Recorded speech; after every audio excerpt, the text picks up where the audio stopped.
I transmigrated into the male protagonist of an angst story, and the moment I opened my eyes, I found myself on the day the female protagonist secretly donated her kidney to me. Suddenly, countless bullet comments appeared in front of me. His kidney was donated by the female protagonist. The male lead is blind and oblivious. The male lead is an ingrate. Female protagonist, run away. I'm waiting to see the male lead regret and self-flagellate later. He'll dig out his own kidney to repay the debt. Serves him right, but I feel so sorry for the female protagonist. Giving so much in vain. Sob, sob, sob. What? Did I transmigrate into the world of the book? Am I really the male protagonist in an angst story, the one who's doomed to later dig out his own kidney to repay the debt?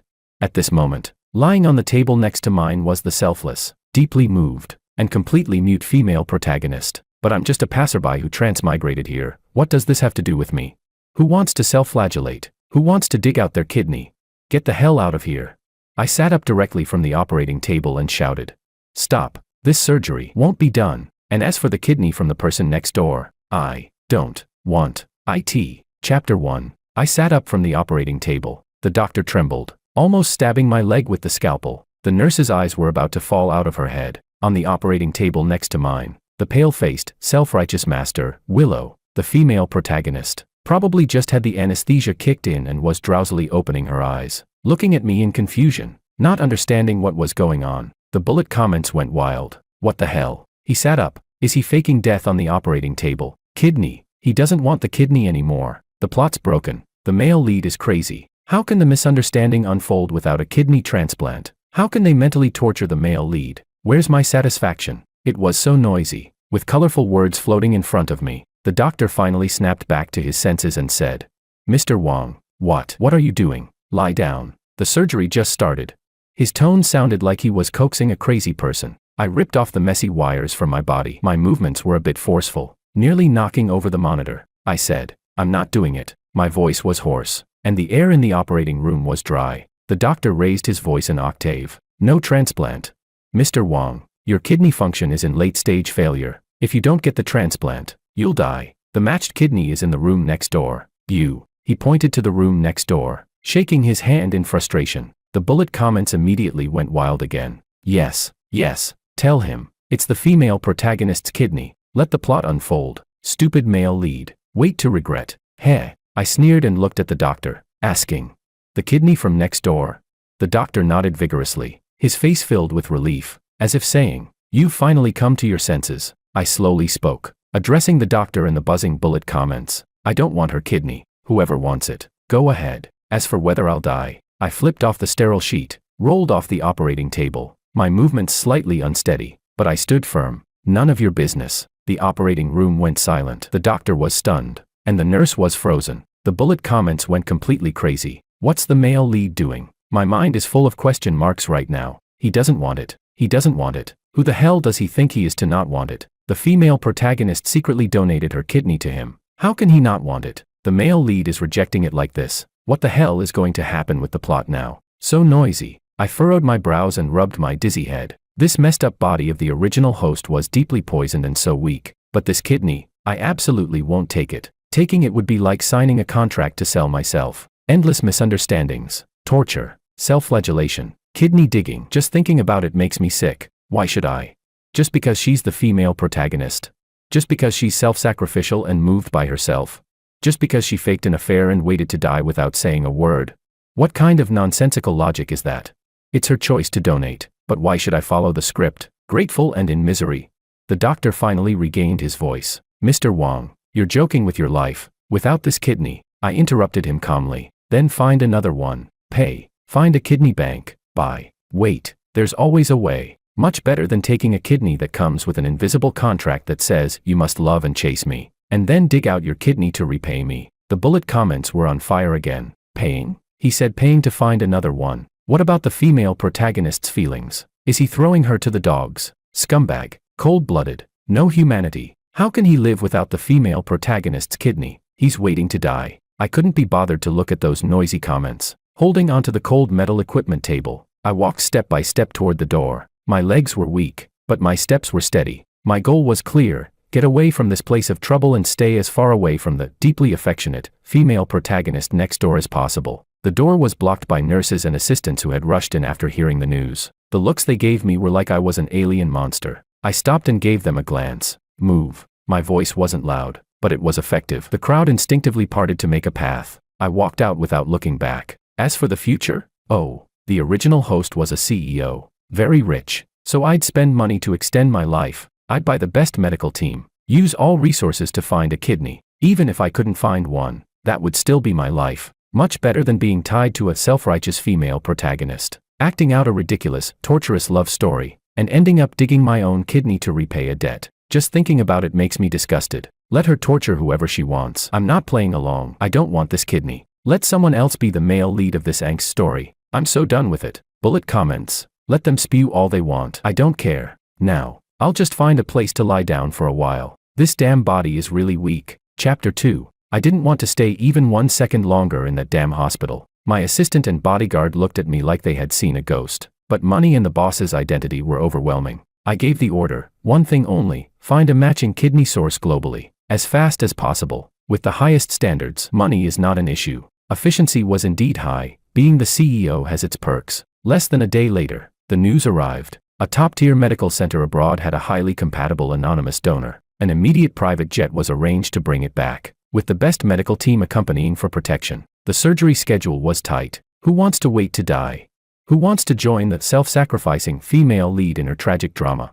Dumbing down. Self-pity. If you want to play the mute martyr, go ahead. I'm not playing along. The bullet comments kept on, like a swarm of flies that would never leave. Showing off. They found one abroad. Are you kidding me? The plot is forcing it. They're doing this so he won't die too quickly. Poor Willow. She genuinely fed herself to the dogs, waiting for him to slap himself in the face. Finding a kidney abroad isn't so easy. Wait for him to die from kidney failure. He deserves it. Does it hurt? A little. Is my body weak? Yes, it is. But the pain money can solve is called investment. Much better than the deep debt of heart-wrenching sacrifice. I lay in the top-tier hospital room, staring out the window, feeling okay. My phone rang. It was Willow. I picked up, not saying a word. There was silence on the other end for a few seconds before her voice, deliberately softened, and tinged with weakness and grievance, came through. It's me, Willow. George. I hummed in response, just a casual acknowledgement. She carefully asked. I heard you canceled the surgery. Why? Isn't the kidney source a good match? Here it comes, classic, pretending not to know the answer. The bullet comments exploded. Here it comes. Willow, the little angel, cares about him. Quick, tell him the truth. Mentally torture him. Make him regret it. This scumbag definitely has nothing nice to say. I scoffed and spoke to the phone, as well as to the bouncing bullet comments. Why? Simple. The person who donated the kidney makes me feel extremely uncomfortable. Just the thought of using her stuff disgusts me. Understand?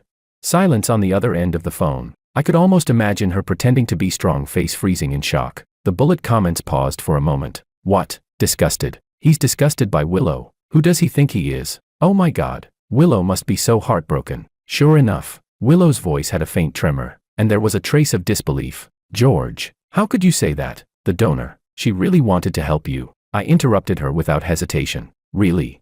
Who needs her sincerity? Secretly donating a kidney, thinking she's so great and selfless. And then what? Waiting for others to thank her, crying with gratitude. Or does she plan to use this as leverage to morally blackmail me later?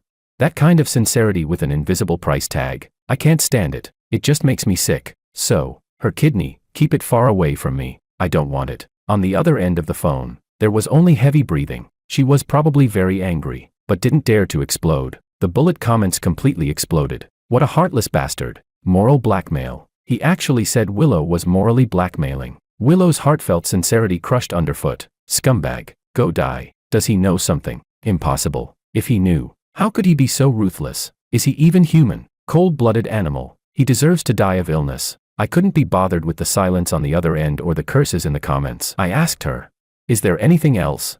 No, nothing. Willow's voice trembled, trying to maintain the last shred of dignity. George, I'm just worried about your health. No need. I directly interrupted her concern. My body is my responsibility. I don't need irrelevant people worrying about me. Especially. I paused, my tone sharp. Those who try to worry about me through self-sacrifice. It just seems stupid. There was complete silence on the other end of the phone. She was probably crushed by the word stupid, and her defenses were broken. The bullet comments exploded again. He said Willow is stupid. Ah, this is driving me crazy. Willow, hang up. Don't listen to this madman. How dare he? How can he treat Willow like this? She probably still wanted to say something. I directly hit the hang up button. The world became quiet. Ah, bliss. As for Willow's heartfelt kidney, whoever wants to be moved, let them be. I'd rather she kept it for herself. After all, according to the original plot, without this kidney moving me, she wouldn't have faked an affair and ended up making herself gravely ill. Heh, not my problem. I'm busy extending my life, busy spending money, and busy not being the stupid male lead of this angst story. That's it. Chapter 3. The foreign kidney source was secured, the surgery date was set, the private jet was waiting on the tarmac, and the top medical team was ready for full-time care. Spending money to extend life is efficient. Just when I was in a good mood, the hospital door was pushed open, and Willow walked in. Her face looked worse than last time. This wasn't the pale look of illness, but a waxy yellow, as if she were forcing herself. She had some lipstick on, but it only made her complexion look more artificial. There were dark circles under her eyes, impossible to hide, and behind her stood that deeply affectionate male supporting character, Makoto, dressed in a suit. He was trying his best to stand tall. The bullet comments immediately exploded. Classic scene. Willow brought the male supporting character. Look at the scumbag male lead. He's definitely about to explode. Willow looks so worn out. My heart aches. She's definitely putting on a forced smile to provoke the male lead. Make him regret it. Yes, yes. Make him jealous and crazy. Then he'll accept the kidney. Willow's hand was tightly gripping Makoto's arm. Her knuckles were white from the force. Makoto, in turn, awkwardly held her waist, stiff as a board, like they were performing in a bad play. Willow forced out an exaggerated smile, but her gaze flickered, not daring to look directly at me. Beneath that smile, I could see the overflowing loneliness, unease, and a touch of desperate finality. George, her voice was a bit distant, but she tried to raise it, sounding like she had conviction. I'd like to formally introduce you to my boyfriend, Makoto. We are together now. The words were dry and devoid of sweetness, more like a recitation. She took a deep breath, as if trying to boost her own courage, and finally focused her eyes on me, her gaze tinged with a hint of provocation. So, please stay away from me from now on. Don't disturb my happiness anymore. The bullet comments went wild again. Here it comes. Willow is going all out. This love show, so heartbreaking. She still loves the male lead. Look at the scumbag male lead. Willow has a new lover. You've been dumped. He definitely can't stand it. He's going to explode. Watch him blow up. I leaned back on the hospital bed, my tablet showing flight information. I didn't even raise my eyelids. My voice was flat, as if discussing the weather. I scrolled through the screen, confirming the kidney source's boarding time. An eerie silence filled the room. The forced sweetness and provocation on Willow's face cracked like cheap foundation. There was no anger, no questions, no breakdown, none of the reactions she had anticipated. It was like punching air. It was so awkward you could cut it with a knife. Makoto's arm around her stiffened even more, probably realizing that this act was getting uncomfortable. The bullet comments froze for a moment. Oh, that's it. He has no reaction. Impossible. He's just pretending. Willow's lips trembled slightly. Her eyes filled with tears as she whispered, George, did you hear me? Makoto and I are together. We're happy. I heard. I finally looked at her. My gaze was as calm as if I were looking at a stranger. I took in the contrast between her forced happiness mask and the loneliness hidden deep in her eyes. Sounds good. Congratulations to both of you. My tone was flat, even a bit dismissive. I finished speaking and returned my attention to the tablet. Anything else? I'm in a hurry. I effectively gave her the cold shoulder. Willow was completely stunned. Her body swayed slightly. The little strength she had to hold herself together was instantly drained. Makoto quickly steadied her, but his expression had completely lost composure. He snapped at me. George, Willow, shut up. I wasn't interested in hearing the supporting character's lines. Willow suddenly shoved Makoto away. She stared at me, then lowered her gaze and spoke softly. George, actually, Makoto and I have been together for years. I know you like me, and I'm sorry to you, so it's understandable if you hate me. But now, our kidney matches perfectly. So to make it up to you, I'll give you my kidney. You can use it to extend your life. As long as you use it, we'll be square. From now on, we'll go our separate ways. I don't owe you anything anymore, and you don't have to show up in front of me. She finished trembling, leaning against the wall, her shoulders shaking as she sobbed uncontrollably. The bullet comments reached a boiling point. Oh my God, Willow.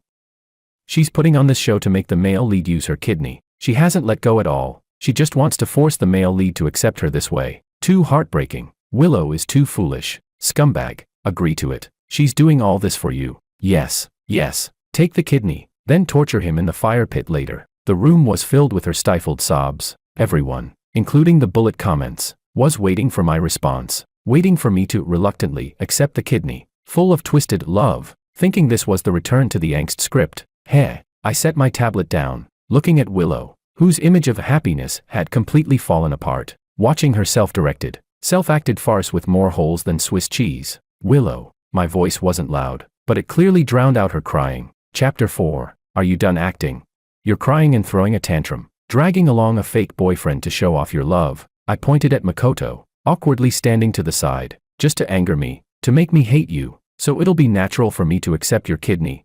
Tisk. I shook my head, my tone dripping with unmasked sarcasm. You've really put a lot of effort into getting me to use your stuff. Moved by heaven, moved by earth, just not moved by me. Save it, your kidney. With your drama and tears, keep it far from me. It's irritating just looking at it. Keep it for yourself. Or, I paused, maliciously curling my lips. Feed it to the dogs. That works too. The air froze. Willow's crying stopped abruptly. She stared at me with wide, horrified eyes, unable to believe what she was hearing. It was as though the last shred of her shame had been ruthlessly torn away. All her disguises, calculations, and desperate efforts were laid bare, clear as day, exposed under the harsh, pale lights, like a poorly told joke. Makoto's face turned ashen. His fists were clenched, but he couldn't speak a word. The bullet comments exploded. He saw through it. He saw through everything. He called Willow out for acting. Feed it to the dogs. He actually said feed it to the dogs. Oh my God. This is both a mental and emotional strike. It's over. Willow is completely finished. The future tortured love plot is gone. It's totally gone. I wasn't interested in watching her collapse. I pressed the call button, and my assistant came in immediately. Mr. Wong, I said, clean up. I stood up. It's too noisy. You're delaying my surgery. From now on, no unrelated people. I glanced at the disoriented Willow and the ashen-faced Makoto, especially the ones who love to act. No one like that is allowed in the VIP area. Understood, Mr. Wong. The assistant immediately stepped forward and forcefully ushered them out. Please leave immediately. Willow seemed like all her strength had been drained away. She slumped against the wall, her eyes empty, her carefully crafted script now a complete disaster. I picked up my coat and, without even looking at the aftermath of this farce, walked out. Spending money to extend life, efficient and clean, no melodrama, no need to seek others' forgiveness through self-harm. It was satisfying. As for Willow's kidney that she wanted to force on me, I didn't care how she was going to act anymore. The bullet comments. Let them rant. I have surgery time coming up. Kidney transplant. A new life. Who wants to be in some ridiculous tortured romance drama with a fool? Chapter 5. The surgery went smoothly. The money spent really showed its worth. Top medical team. Precise surgery. Sterile environment. When I woke up from the anesthesia, my body still felt weak, and the wound ached faintly, but I felt a sense of freshness I'd never experienced before. My bad kidney was replaced. A new life. Refreshing. The bullet comments were still flooding the screen. Unbearably noisy. Scumbag. You've betrayed Willow's true heart. She loves you so much. She's even willing to give you her kidney. Cold-blooded animal. You don't deserve love. Waiting for him to regret it. He'll realize Willow is the true love. Just wait. He'll cry in the future. I lay in the hospital bed, too lazy to open my eyes, listening to the annoying noise from these all-knowing commenters. Love? Love means secretly donating a kidney and then acting like a mute. Do normal people do that? You have to sign a consent form to donate blood. But when it comes to kidneys, let's play the hidden, selfless donation card. Not saying anything. Who would know it was her donation? Wait for me to discover it myself, then shed tears of gratitude and regret. What kind of ridiculous logic is that? Have they watched too many melodramas? In the afternoon, the doctor came for a round to confirm that everything was stable. Very good. Spending money to buy life does have high quality. I was thinking about how to enjoy life once I'm discharged. Just then, the hospital room door gently opened, and Willow entered. She tiptoed in, holding a bowl of chicken soup. Her face wore a "look at how much I care about you" expression. She walked to the bedside, her voice soft and gentle, with a hint of caution. George, you're awake. How do you feel? I heard you had the surgery. I didn't know you'd already found a kidney source. She paused, her gaze flickering, as if she were trying to find the right words to distance herself from what happened. Earlier in the hospital room, I wasn't really planning to be with Makoto. I was acting. I just wanted to use that method to make you accept my kidney. Her voice grew softer, tinged with grievance and anticipation. Did she expect me to suddenly realize, to be moved, to understand her good intentions? The bullet comments immediately chimed in. Willow is here. She still hasn't let go. She's explaining. Quickly forgive her. The female lead is bowing her head. Scumbag male lead. Don't be ungrateful. See, Willow still cares about him. True love is invincible. I opened my eyes. My vision was blurry, but it focused on her face full of self-pity. Annoying. I just had surgery. It hurt. I didn't have the mood for any drama, and I definitely didn't have the energy for this deep love act. Miss Liu, I spoke, my voice hoarse but clear enough. Could you? I lifted the hand that hadn't been hooked up to N4 and pointed toward the door. Move aside. I'm a bit tired. I need rest. Willow froze with the chicken soup in midair. Her face filled with worry and grievance instantly froze. She clearly didn't expect this kind of reaction. George. She leaned forward slightly, her tone filled with urgency and confusion. Are you angry with me? I'm really doing this for your own good. I'm just worried you. Stop. I interrupted her, not wanting to hear the same lines repeated for the 100th time. I don't care why you were acting. I don't care who you're with. I looked her in the eyes and calmly continued. Right now, I don't love anyone. I'm annoyed by everyone, especially. I paused, my brows furrowing slightly from the dull pain of the wound. When I just had surgery and am in pain, wanting to curse at someone, annoyed. Understand. This pain was real. My new kidney was adjusting, and the anesthesia had worn off. It felt like a dull knife cutting through flesh. Who the hell has time to play along with her? Let me explain. Melodrama. The bullet comments exploded. What the hell? What did he just say? He doesn't love anyone. He's annoyed by everyone. He actually said he's annoyed by Willow. He's gone to a new level of bad. Just had surgery and turned his back on her. Willow. Don't bother with him. Let him suffer until he dies. Cold-blooded. He deserves to suffer and die. Willow's face turned completely white. The joints of her fingers, still holding the chicken soup, turned pale from the force. That sentence, I'm annoyed by everyone, especially the pause after, especially, was like a needle stabbing into her heart. All her concern, explanations, and humble gestures became self-indulgent. Her voice trembled with disbelief. George, how could you treat me like this? I was only concerned about you. Concerned about me? I tugged at the corner of my mouth, causing the wound to ache, and I hissed in pain. This pain made me even more impatient. Your concern was barging into my room after I clearly rejected your kidney and after the surgery was successful, when I was in pain and needed to rest in silence, discussing why you acted, discussing your self-pitying excuses. I looked at her, my eyes showing clear irritation and confusion. You think this is called concern? Or do you think I'm so free after the surgery that I need to spend my time listening to your melodramatic emotional breakdown? Huh? Willow Liu. I called her by her full name, my tone heavier. Are you really that clueless? Can't tell when you should shut up? When you should just leave?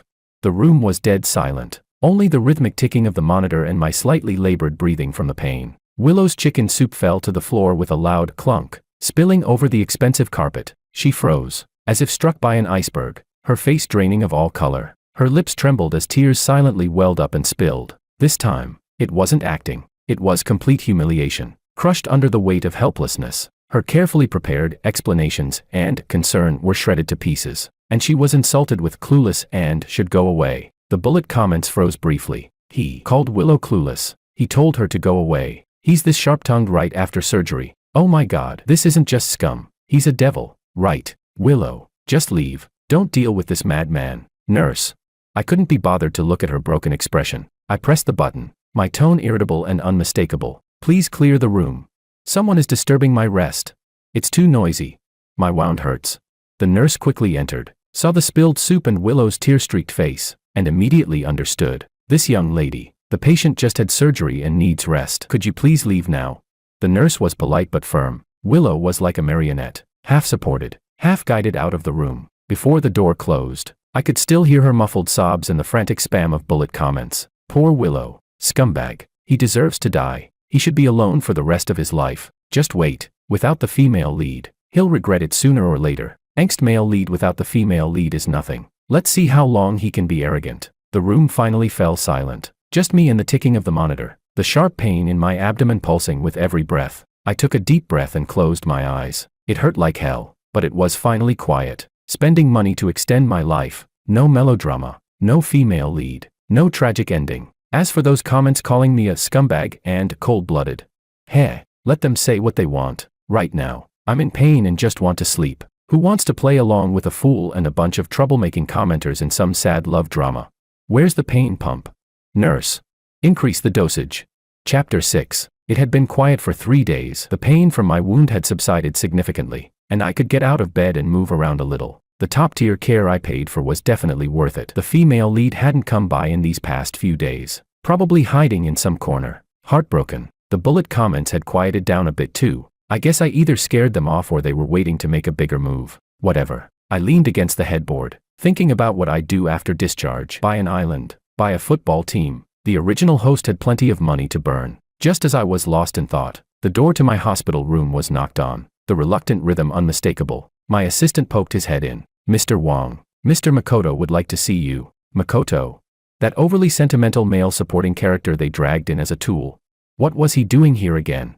The bullet comments exploded instantly. The male supporting character is here. He's definitely here to seek justice for Willow. Let's see a fight. Scumbag male lead is about to talk back again. Send him away. I didn't even bother raising my eyelids. I'm busy hurting. I don't have time for a chat. Before the assistant could respond, Makoto pushed his way in, looking a little uncomfortable, forcing a "I'm upright" expression. He walked over to the bedside, trying to keep his voice calm. Mr. Wong, sorry to disturb you. About Willow. Stop. I raised my hand to stop him. The wound pulled as I moved, causing a sharp pain. I'm not interested in you two's situation. Once the show's over, it's time to go home. Don't come here to try and get attention. Makoto froze, clearly not expecting to hit a wall right away. He took a deep breath before continuing. I'm here to explain. Willow and I. He paused, seemingly trying to find the right words. We're actually clear and innocent.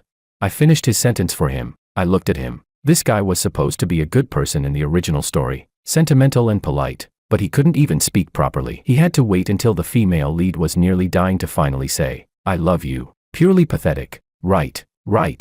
Makoto sighed in relief, nodding rapidly, thinking I understood. We're just friends. Everything before was acting. We did it to make you. I know. I interrupted his defense and pointed toward the door. Instead of wasting time here with me, explaining your little drama.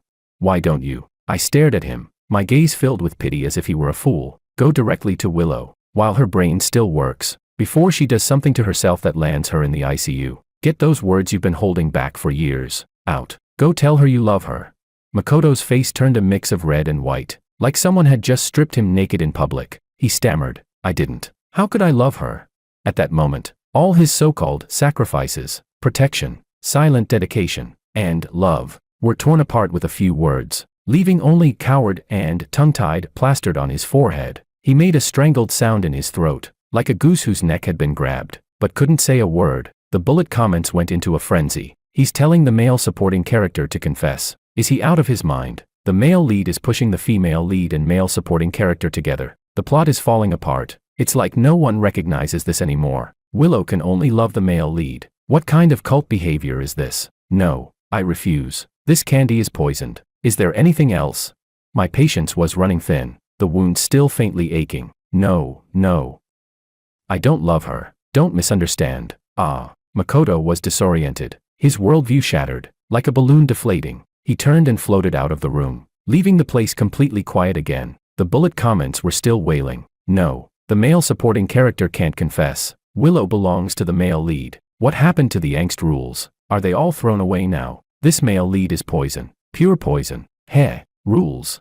I came here to flip the table. Let others torture themselves if they want to. I'm busy healing, spending money, and watching drama. As for who Willow ends up with, not my problem. Just don't bother me. Let them love whoever they want. I'm done. Nurse.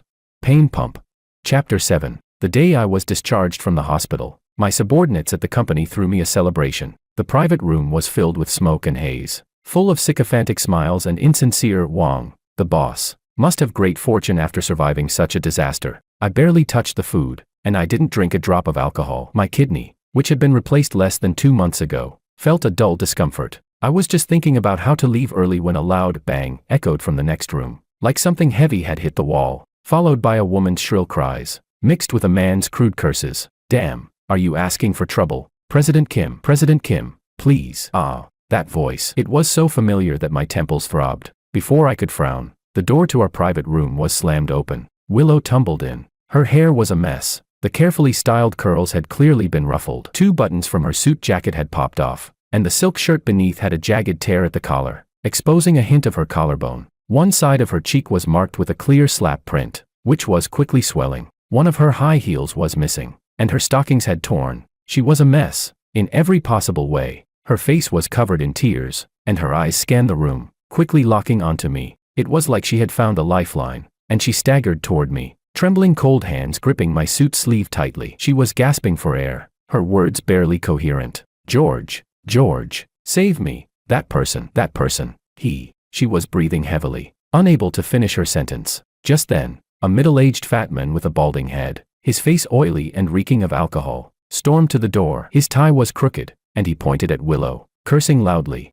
Willow, what the hell are you pretending to be? A virtuous woman. You were all over the place at the dinner table, and now you're playing this act with me. Get your ass back here. Willow flinched, almost burying herself into my arm, trembling like a leaf in the autumn wind. She babbled, her voice tinged with crying, but loud enough for everyone in the room to hear clearly. No, George, please believe me. It was him. He forced me. He said if I made him happy, he wouldn't block that important project for your company. He said he knew the people in charge of the approval process. I was doing this for you, George. I was scared. You wouldn't be able to handle the company falling apart right after you got out of the hospital. The bullet comments exploded instantly, flooding the screen with overwhelming messages. Oh my Willow. My heart aches for her. She was doing this to help the scummy male lead's company.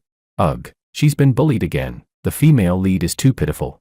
Scumbag. Go. It's time for the hero to save the damsel in distress. Yes.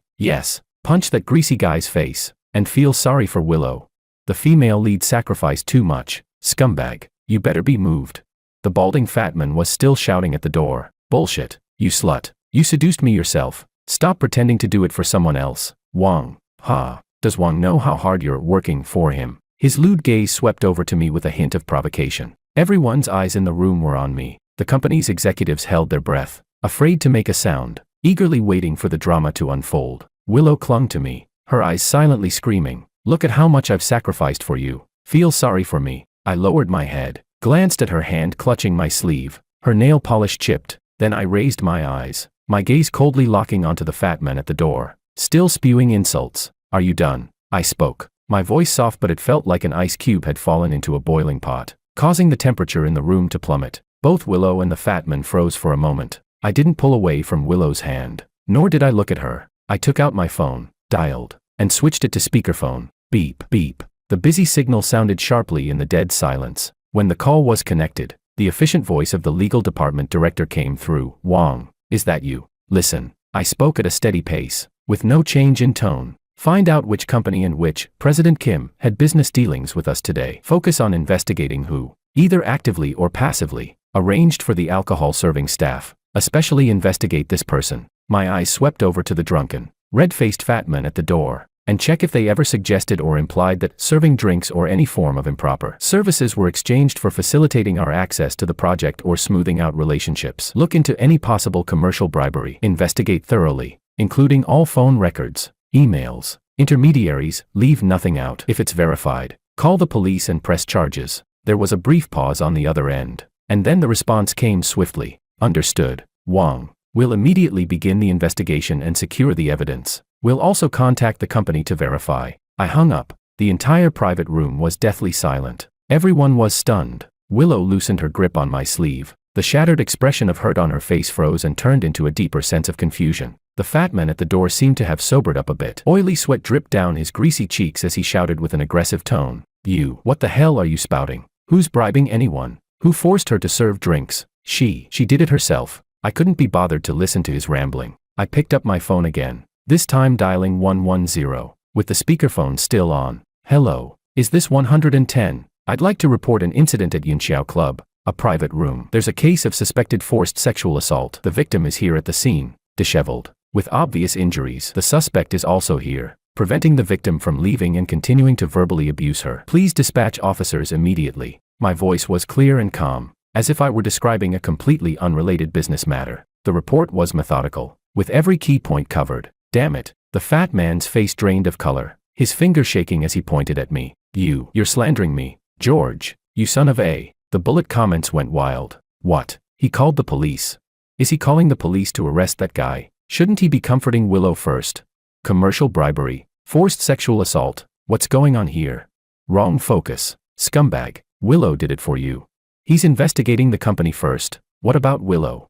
The police arrived quickly. Flashing police lights illuminated the area outside the club. 2 officers walked in solemnly, scanning the room of chaos and the varied expressions of the crowd before finally locking eyes with me. Did you make the call? Yes. I gave a brief answer and pointed to the pale-faced Kim and Willow, who was still clutching my sleeve. This Mr. Wong is suspected of forcibly assaulting Miss Liu. You can interview the witnesses separately, including the staff from our private room. The injuries on Miss Liu's face are clear. Additionally, this Mr. Wong may have had improper business dealings with my company and is suspected of commercial bribery. I have already instructed the legal department to start an investigation, and relevant evidence will be submitted according to the law. The officer nodded, walking up to the fat man, and spoke firmly. Sir, please come with us to the station for questioning. The fat man tried to argue, but the officer stopped him immediately. Whatever you have to say, you can say it at the station. Take him away. Another officer stepped forward and restrained the fat man. It wasn't until Kim was being escorted past the door that Willow seemed to snap out of it. She released my sleeve, looked at the fat man being taken away, then glanced at me. Tears welled up in her eyes again, accompanied by an even more desperate wail. George, it's not like that. Please listen to me. I really just wanted to help you. I was afraid your company would go under. I didn't think this would happen. Don't misunderstand me. She babbled incoherently, repeatedly emphasizing help you and misunderstanding. The bullet comments were still struggling. Willow's explaining. Hurry up and listen. She just loves you too much. Used the wrong method. Is the scumbag's heart made of stone? She's like this, and he still misunderstand. I interrupted her and finally looked her in the eyes. My face showed no emotion, only a trace of sheer absurdity and weariness. I'm not misunderstanding. I just think. I paused, staring at her face, which was written with self-righteous sacrifice and deep affection, and clearly articulated the words like knives. What era is this? Who taught you to help like this? Is it self-pity to the point of committing a crime? Stupid to the point of lowering the standards? Willow was stunned. The bullet comments fell into a brief silence, then surged back like a tidal wave. He's calling Willow stupid again, refreshing my understanding of low standards. Oh my God, so cruel. Willow's heart must be breaking. Scumbag deserves a miserable life. Should be single forever. He called the police and still calls the female lead stupid. Is this male lead the villain? Although, workplace bribery and sexual assault reporting, maybe that wasn't wrong. Wake up. Earlier commenters, what about the female lead's heart? Is it thrown to the dogs now? I stopped looking at her and turned to my assistant, who was standing there, stunned. My tone returned to its usual indifference. Have the driver prepare the car. We're going back to the hospital for a checkup. My wound hurts. The assistant snapped out of it and quickly replied, why yes, Wong. Right away. I took a step toward the door, my eyes briefly flicking to the lone high heel that Willow had dropped on the floor. Without a pause, behind me, I heard Willow finally lose control, breaking down into heartbreaking sobs. The bullet comments were still wildly flashing, feeling sorry for Willow and scumbag. Go die. Making a headache. Whatever drama this was, I had just gotten a kidney transplant, and it was precious. I didn't have time to watch fools perform, and I certainly wasn't obligated to be the audience for someone else's self-pity. Chapter 8. It was my first day back at work, and the office door wasn't properly shut. Willow just pushed it open and walked in without knocking. Her face was better than last night, but the stubbornness and grievance in her eyes still lingered. The bullet comments flooded the screen instantly. Willow is here. She finally gathered the courage. Go ask the scumbag. Why is he treating you like this? The scumbag must be nervous. Let's see how he explains. Angst male lead. You have to give an explanation. I set down my pen and leaned back in my chair. I just watched her. I didn't say anything. I waited for her to speak first. She took a deep breath, as though she had rehearsed this countless times, her voice trembling, but mostly filled with resentment. George, we weren't like this before. You had feelings for me, didn't you? Even if it was just a little bit. Why now? Her eyes reddened, and she struggled to hold back her tears, maintaining the last bit of defiance. Why has it come to this? Why have you become so indifferent? My feelings for you. It's all true, she exclaimed, as if it were an undeniable fact. The bullet comments exploded. Yes, yes. Willow's asking the right questions. Scumbag, you better answer. Did you love her or not? You must admit it, or the heavens will strike you down. Let's see how he defends himself. I watched her. I watched the grand injustice on her face.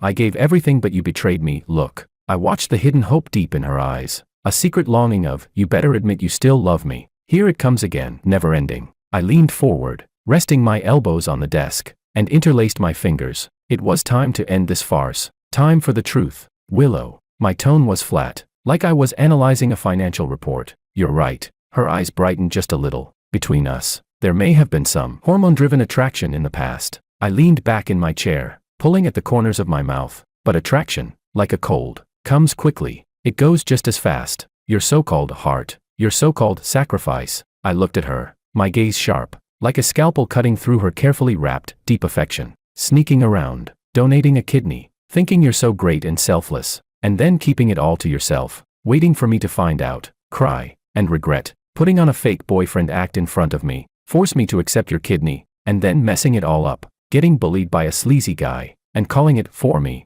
This is your sacrifice. This is your love. The barrage of questions hit her like a storm, draining the color from her face, her lips trembling. The bullet comments froze. He said all that. So blunt. This is so harsh. I continued. Willow, to love someone, indeed, requires sacrifice, time, energy, patience, even money. I tapped the desk to emphasize my words, but sacrifice doesn't mean self-pity. It doesn't mean speaking nonsense. It doesn't mean becoming mute. And it certainly doesn't mean. I fixed my gaze on her, every word like an ice pick, lowering your own intelligence and rubbing it in the dirt. It doesn't mean breaking the law, and it definitely doesn't mean. I paused maliciously, adding the final blow, being so stupid that it shatters all limits. Willow's body swayed, and she grabbed the nearby chair to keep herself from falling. The color drained from her face. Her carefully prepared accusations and grievances were dismantled and scattered. All that was left was the stark word, stupid, nailed to her forehead. The bullet comments exploded. He called Willow stupid. So cruel. He's killing her emotionally. One more thing. I couldn't be bothered to watch her teetering on the edge of collapse. You might. I deliberately paused, delivering the fatal blow. You've probably watched too many angst novels. Your brain's too poisoned. You think love is everything. It's about mourning the spring and autumn, endless misunderstandings, torturing the body and soul, and in the end, a kidney donation, with a tragic ending. Pathetic. I wasn't holding back. In real life, there are laws, there's morality, and there are limits to intelligence. However dramatic it gets, it has to stay within those boundaries. Step outside. That's not angst. That's the law in action. That's crying behind the bars of a prison. Understand? Willow was completely stunned, her eyes wide, her pupils filled with confusion and shock. She didn't understand, or maybe she didn't want to understand. The bullet comments were equally baffled. Law in action. Crying behind prison bars. What is he even saying? The angst male lead is explaining the law. My whole worldview just collapsed. I stood up. I picked up the coffee on my desk and took a sip. It was cold. TCH. I set the cup down. Lastly, I looked at her, like I was looking at a fool who finally needed to be slapped awake. Willow, listen carefully. Love, this thing, I scoffed. It's not a necessity in life, nor is it a necessity in work. It's just a seasoning. If you have it, great. If you don't, it doesn't stop a damn thing. Live well. I emphasized the last few words with weight. Live for yourself. Be responsible for yourself. Stop living in the childish question of, does he love me or not?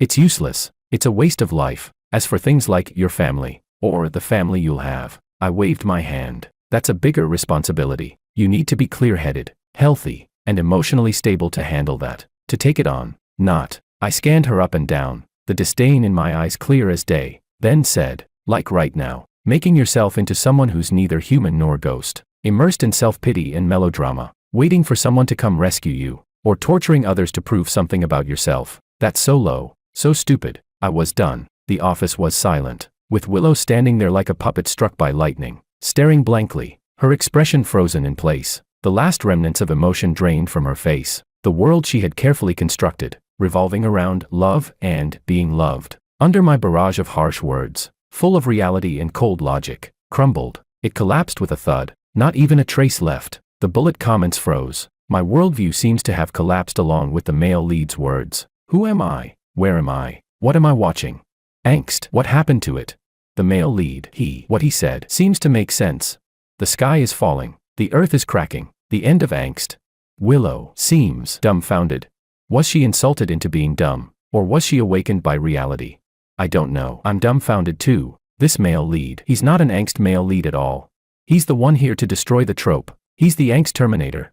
Finally, Willow moved. She slowly turned around, like a puppet with its strings cut, staggering toward the door with every step. She didn't look back at me, her back filled with a vast emptiness and utter confusion, like she had lost her soul. The bullet comments kept scrolling, but they were disjointed. It's over. Willow is completely finished. It feels like she won't love anymore. Angst is dead. George, he won with his words. This ending is so fucking real, so fucking cold. So this is what a normal person looks like. I sat back down, picked up my pen, and flipped open a file. The world was finally quiet. The fool had woken up. The bullet comments were in disarray. Angst script, burned. As for Willow's kidney, whoever wants it can have it. In the end, my kidney's mine, my life's mine, my future's mine. Who wants to be the angst male lead? Not even a dog would take that role. Chapter 9. The peace was unlike any I'd ever felt before. My kidney had grown strong, my body was in top shape, and the company was running smoothly. Money couldn't be spent fast enough, and no one was bothering me. Willow. I heard that the male supporting role, Makoto, that coward, finally came to his senses, confessed. I think it was successful. Who cares? Let them be. As long as she doesn't come wandering back around me, I'm good. The bullet comments occasionally still appeared, but the tone had shifted. Is the female lead with the male supporting role now? Is the male lead really done? Wait, did the angst plotline really just vanish? Damn, is it the male lead solo now? What kind of weird ending is this? Did the angst rules break down? It was noisy, but I didn't care. Looking at the comments with their "my worldview is collapsing" expressions, I couldn't help but laugh a little. A couple of days later, Makoto came knocking on my door. This time, he had learned his lesson and made an appointment in advance. I let him in, and he sat across from me. His suit was crisp, but his eyes were haggard, and his expression was a complex mix. Hatred. Maybe a bit, but more powerless. George, he spoke, his voice hoarse. Willow, she's not doing well. I raised an eyebrow, signaling him to continue. She's in a really bad state. She's always crying. She says it's all her fault. She says you won't forgive her. She says her life has no meaning. Makoto rubbed his face, looking exhausted. The bullet comments started. Willow's depressed. Are you happy now, scumbag? Male lead. Go see her. She needs you. It's all because you rejected her kidney. I looked at him. So, what do you want me to do? Go comfort her. Tell her it's all my fault. You donated your kidney and acted in a melodrama for me. I shouldn't have called the police or called you stupid. I should be grateful, cry, and beg you to come back. I said it all in one breath. Makoto's face turned pale. His mouth opened, but no words came out. The bullet comments froze. How does he know what we were going to say? Can the male lead read minds? I leaned back in my chair. My tone was indifferent. Makoto, she's sick. She needs treatment. Whether it's a mental issue or a brain issue, it all needs treatment. You're her boyfriend. Take her to see a doctor. If she needs meds, give them to her. If she needs to be hospitalized, do it. Understand? Makoto looked at me like I was some kind of monster. In the end, he said nothing. He stood up, his posture defeated, walking away with a sense of resigned sorrow in his back. The bullet comments were full of sorrow. It's over. The male supporting role gave up too. What's going to happen to Willow? Sob sob. This male lead's heart is made of iron. What should be done? Not my problem. The greatest kindness anyone can show me is not to bother me. Later, I heard some news here and there. Makoto really did take Willow to see a doctor, a psychologist, a diagnosis. It was said to be severe depression with self-pitying dramatized personality disorder tendencies. Such a long name. I couldn't understand it, but the gist of it was simple. She's mentally ill and needs treatment. The bullet comments completely lost it. Personality disorder. The doctor knows nothing. Willow is just deep in love. This quack, the male lead probably found him. It's over. The angst female lead's been diagnosed with a mental illness. Destroy it all. I'm tired. Let them rant. The diagnosis wasn't mine. It was the doctor's. If they have an issue with it, they can take it up with the doctor. I just know that she's quiet now. The world is peaceful, and that's good. My life is very routine, earning money, spending money, staying healthy, and enjoying life. Occasionally, bullet comments still pop up, like a spasm. Finally, one morning, I woke up, and the colorful bullet comments were gone. Completely. Not even a goodbye. Good. Finally. Even that noise was gone. Perfect. Even the finance news sent a push notification. It was the headline. Wong Group stock hits a new high. After George's recovery, the group's strategic shift shows significant results. There were a bunch of analyses, calling me a business genius, visionary, blah blah blah. The accompanying picture was a blurry profile of me. It looked decent. My kidney is mine. The company is mine. And my life is mine. The former female lead. I heard she's still in treatment, with the male supporting role. Maybe together. Maybe they broke up. I don't know. And I don't care. Who wants to be the angst male lead? Not even a dog would take that role. I'm so done.